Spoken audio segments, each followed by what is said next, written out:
Hello everyone, অনেকদিন পরে আমরা সকলে একত্রিত হয়ে গেলাম ইমন, আরাফাত এবং রানা খান।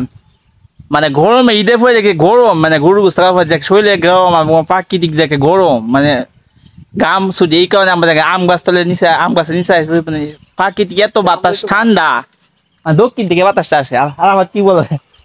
সেরা সেরা বাতাস সেরা বাতাস। ইমন কি ভালো লাগতেছে নাকি? এই যে রান্না খান ঢাকা থেকে আসছে, বাতাস কেমন লাগে? গ্রামের যে একটা প্রকৃতি বাতাস, আসলে গ্রামের বাতাস ভালো না ঢাকার বাতাস? এই রান্না খান এটা সত্যি খুব বলে যাবেন, গ্রামের বাতাস থেকে না ঢাকার বাতাস থেকে কেমন? এই দুটো বলে যাবেন কোনটা ভালো বেশি? গ্রামের বাতাসই সেরা। গ্রামের বাতাস না, গ্রামে এমনি লুঙ্গি ভিন্ন থাকলেও মানে একটা ভালো লাগে, যে একটা মনে আইবা মানির মধ্যে বয়ে থাকলে বা যে নই আম গাছ জাম গাছ তুলে মানে অনেক ভালো লাগে। এই যে দেখেন আরাফাত ইমন তারাও আসছে, তারা আমার সামনে আমার খুব প্ল্যান আছে।